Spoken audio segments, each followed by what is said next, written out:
It's not even January and the transfer rumours are spinning like crazy as Forest are looking to hijack Tottenham and Barcelona. Welcome to your latest Forest transfer news.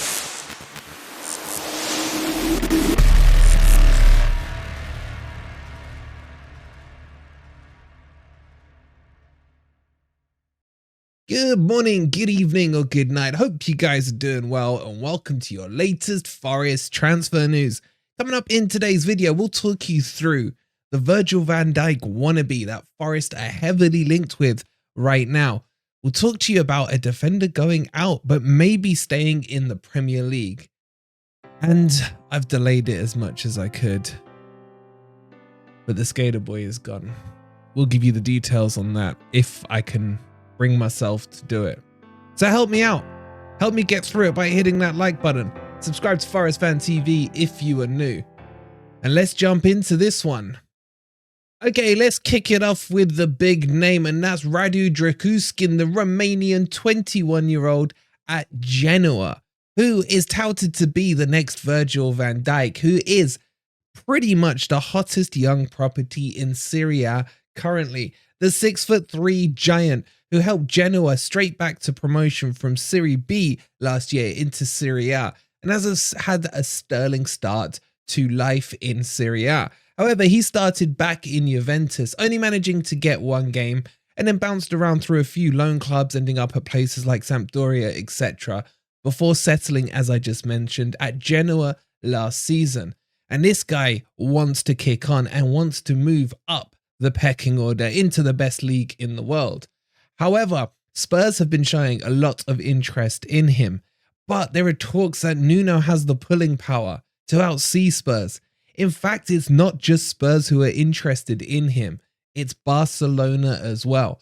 And this one does excite me. I talked to you guys yesterday about Gelson Martins, and it was obvious I couldn't hide my slight disappointment in the link we've had.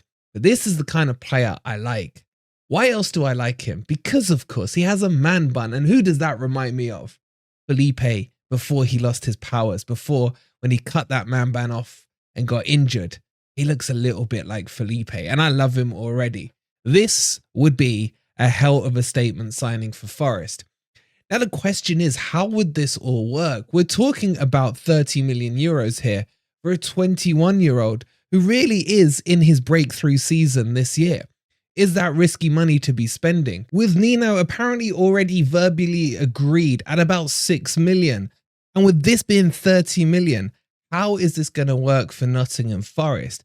And is this the sign of a big cull that we are expecting to see over the January period, where a lot of Forest players will be thinned out because Nuno keeps talking about reducing that squad size? So let's kind of balance this out. Let's assume that we do get Radu. And let's say we get Nuno as well. That gives us Murillo, Niakate, Bolly, Worrall, McKenna, probably one or two others I can't even. Omar Bamadeli. That's already 7. That's way too many. And I'm sure there's another one. You could kind of chuck Czech Kyoto in there as well.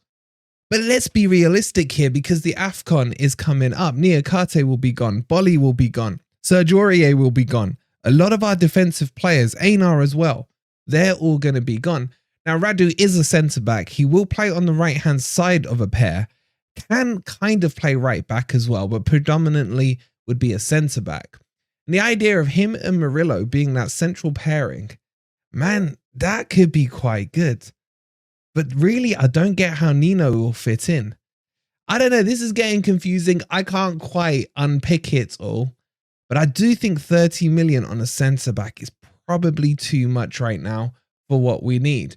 But how do you guys feel about him? Do you like him? Have you heard of him? Would be question number 1. I would say this gets my seal of approval. I'd be very happy with this one. But I would see it as a bit of a financial risk because it's a big outlay to do. Now, could Marinakis offer them a deal they couldn't refuse? Of course he could. Could he get that price tag down from 30 million euros, which is what, 26 million pounds, down to maybe 20 across installments? Probably.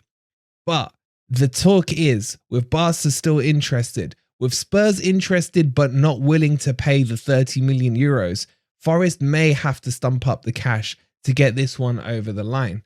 But get your thoughts in on him down below. So as we mentioned to you yesterday on one of our shorts, make sure you're keeping an eye on the shorts. As the news breaks, we will bring those to you on quick shorts so you get the news delivered quickly to your phone. Joe Worrall could be on his way out. Is this goodbye to Worrall? And is he going to West Ham? Apparently David Moyes is a huge fan of Joe Worrall, who sees him in kind of the same vein that he saw Harry Maguire, who he was trying to capture over the summer from Manchester United. And when things couldn't be agreed with the club, David Moyes still wants backup for his West Ham team.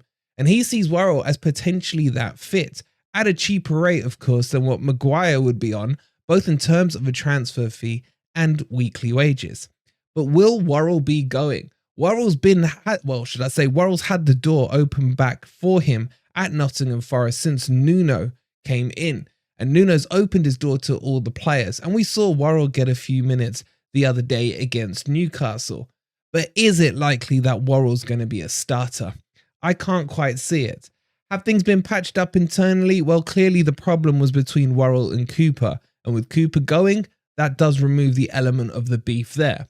But I still can see Worrall leaving this transfer window because I don't see him getting regular football. Now, it may be a case we do need to use him during the AFCON period, and that will be between January and the first couple of weeks of February, depending obviously on how long some of our players last in there. So Worrall could be used, but if Nuno does come in, then that negates the need or requirement for Worrall. So I still see this happening. Do I see much strength in this West Ham rumour? No. And then the real question is, how much is Joe Worrall worth? I asked you this question yesterday and I saw figures varying from 15 million down to we'll pay them and down to I'm prepared to pay for the taxi ride down to London. So even within the Forest fan base, we're not too sure of his value. Now, what I can tell you in terms of his actual raw value is it's around £10 million. Yes, soak that in, £10 million for Joe Worrall. But with him signing an extension to his contract for a further 2.5 years, that actually creates a higher valuation. And let's not forget Joe Worrall's biggest selling point. No, it's not his pace. No, it's not his turning ability or his ability to panic in the box. It's the fact that he's English and homegrown. And that is a huge selling point in this market where every club must have a quota. So let's take that into consideration. Let's say Joe Worrall goes, and my guess would be it's about 10 to 15 million pounds. Then Forest themselves will end up in a problem of having to refill in that quota because Joe Worrall makes up one of our 8. So if that were to happen, could we see a recall, maybe of a Lewis O'Brien or something like that, put him into the squad? There are ways we can put that quota back together without the need to spend on British passported through the academy style players. So can I see this happening? Ish. I don't think West Ham will be his destination. I still think he ends up at the Championship. But again, at that level, we can't demand the same kind of valuation fee that we would for another Premier League club. We know Middlesbrough are very interested in him. So let's see how this one plays out. But my gut feeling says Worrall may go. And one of the only reasons he could end up staying is because we need to fill that quota. Get your thoughts in down below on Joe Worrall. It's with a heavy heart that I have to finally bring you this news. Yes, we've known about it for days and weeks, and we told you about it a couple of weeks ago. The Scarpa's gone. He was a skater boy. He said, "See you later, boy." They said he wasn't good enough for us. Now he's a movie star, strumming on his Rubik's Cube. Scarpa's gone, guys. 5 million euros we got for him, which is about 4.3 million pounds. And he's gone back to Brazil.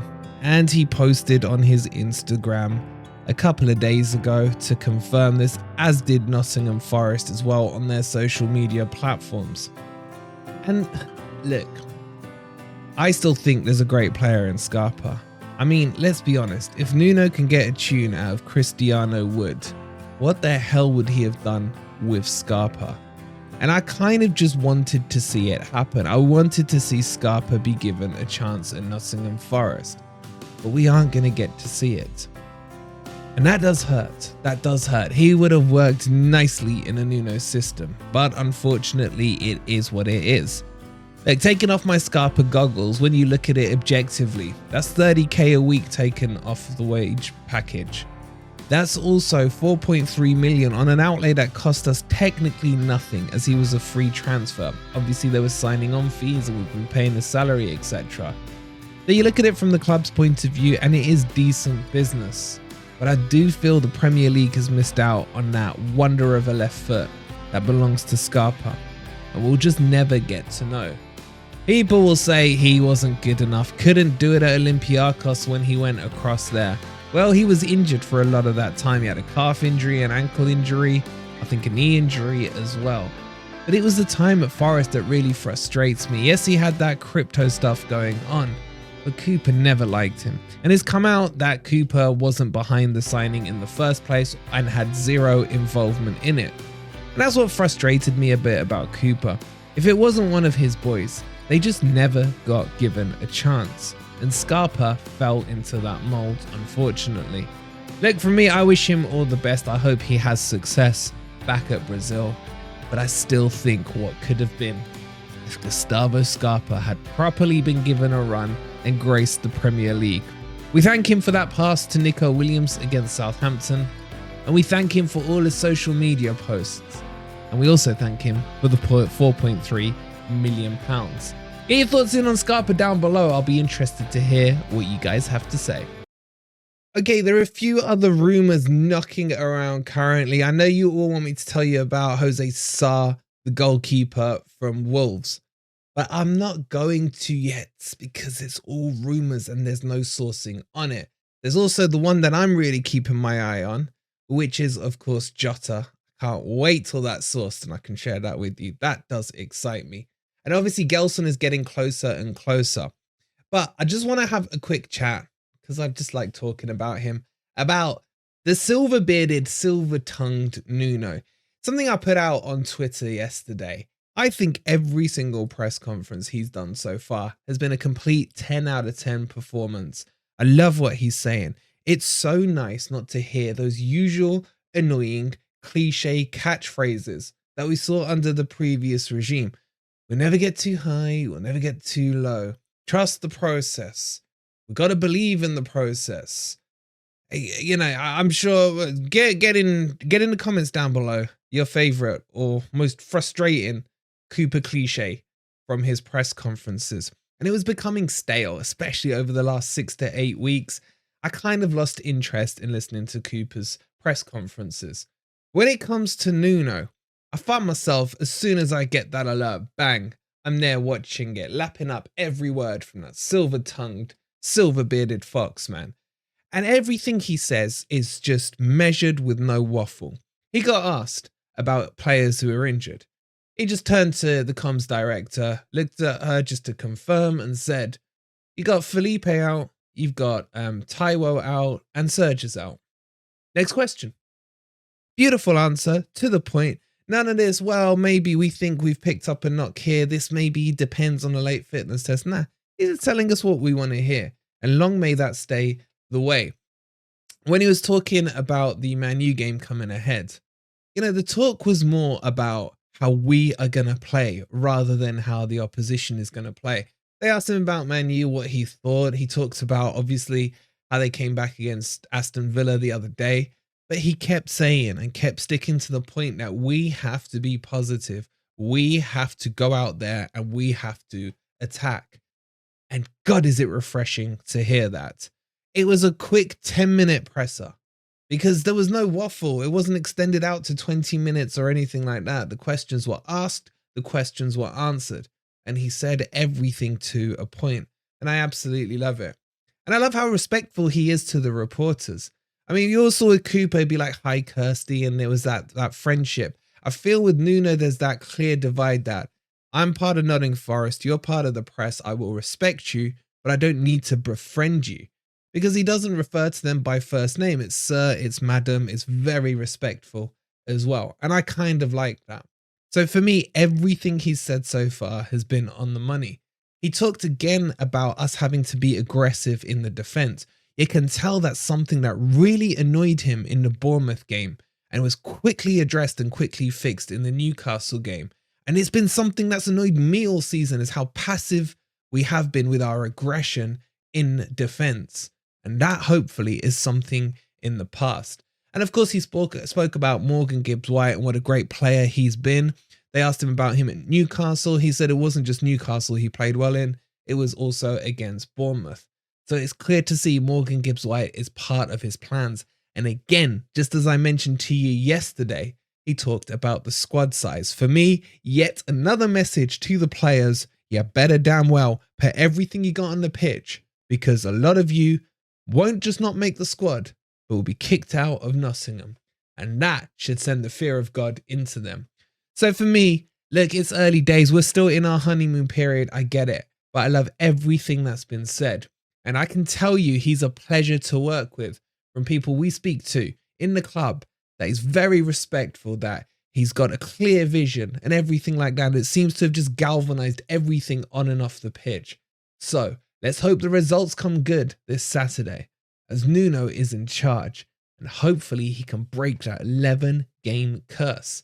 Coming up today, we've got a lot for you guys. We've got a preview with our good friend from United View. It is the world famous Flex. That's coming up for you next in about hopefully an hour or so.